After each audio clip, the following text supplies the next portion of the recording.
This time it's my pleasure to introduce a speaker that was selected by the class to represent them here today. This individual was selected based on his ability to publicly speak in front of large groups and not become nervous. And if you believe that, I don't know what else to tell you. It's my pleasure to introduce recruit Todd Pennell.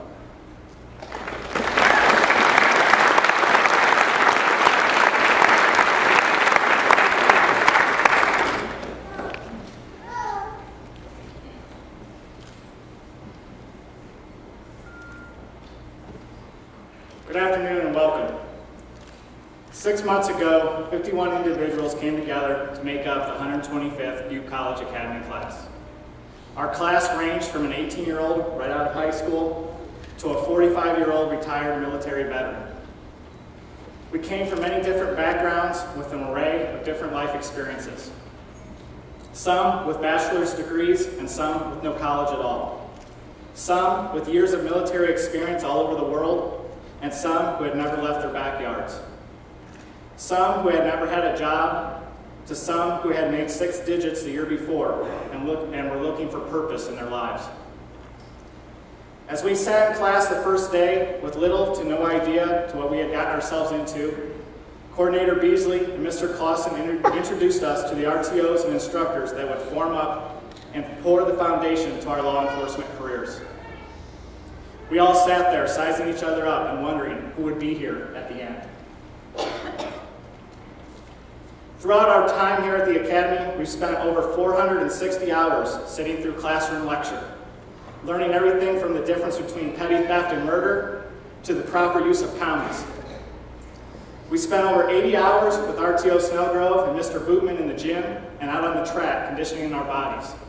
We were pushed every day to jump higher, run faster, and push harder. Quite a few of us lost in upwards of 30 to 45 pounds, and all of us improved our run times by minutes. On Saturdays, we spent our time with the officers from the Reading Police Department, learning defensive tactics. We physically beat and twisted each other's bodies to the point of being covered with bruises until our minds and bodies naturally reacted to anyone who may try to resist us or take our weapons. Our very first day with the DT instructors, we were all given an opportunity to get into a fight. For the most of us, that meant getting manhandled by a 6'5", 250-pound instructor named Pete. By the end of our training, though, we were taking on up to 3 instructors at a time, and they were literally left bleeding and wrapped in ice. During weeks 20 and 21, we split the class in half so that we could have some fun out on the EVOC course and out at the range.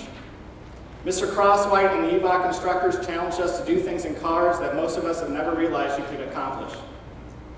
Out on the range, Mr. Tang and his instructors introduced us to and tested us on a multiple of firearm techniques and skills during the day and into the darkness of the night. Our range training included loading and firing thousands of rounds until our thumbs and fingers were numb, and firing shotguns until our shoulders were bruised and sore.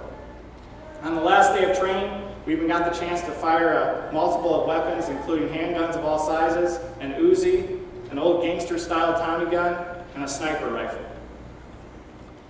Our training also included a series of scenarios, which gave us the chance to actually test our learned skills into actual real-life situations.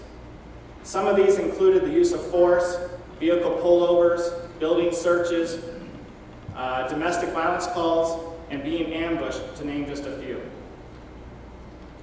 In total, we spent well over 900 hours either in the classroom, on scenarios, shooting firearms, performing investigations, and just recently experiencing the effects of CS gas and pepper spray. And this does not add to the endless amount of times that we came in early, stayed late after class, or the hours we took from our families at home to meet up with a study group or to bury ourselves into our books. Throughout our academy experience, we were constantly reminded of the ethics as we as students must strive for our entire careers.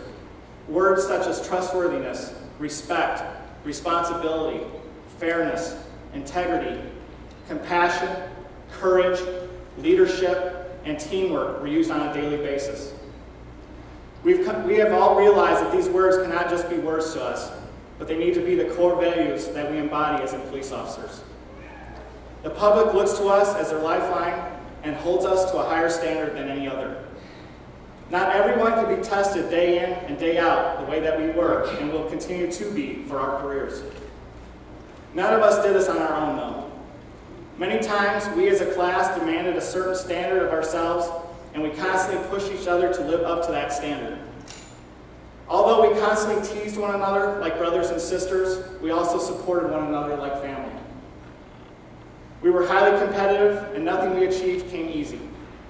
Our top 3 recruits academically were separated by less than half of a percentage point.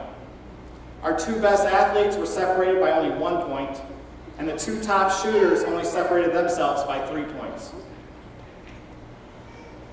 Throughout our time here, we saw 23 of our brothers and sisters fall by the way and either fail out of the academy or remove themselves from it. And for the first couple months, it seemed like we lost someone every other day. The further into our training we got, the closer we came together as a family, and the harder it was to see someone pack up their computer, strip off their uniform, and walk out the door. These last few weeks, we have constantly been told that what a strong class that we were, and how easy we made it for our instructors. I believe that it says a lot about our entire team dynamic and the amount of natural leaders that are sitting behind me. In closing, we say thank you. Thank you to each other. Thank you to our training officers. Thank you to all our instructors. Thank you to the academy staff. Thank you to the scenario role players and actors. And thank you, God. Most importantly, though, we want to all thank our family and friends. It is for all of you that we strive to take on a profession that will allow for all of you to feel safer on the streets and safer in your beds at night as we patrol throughout the midnight hours.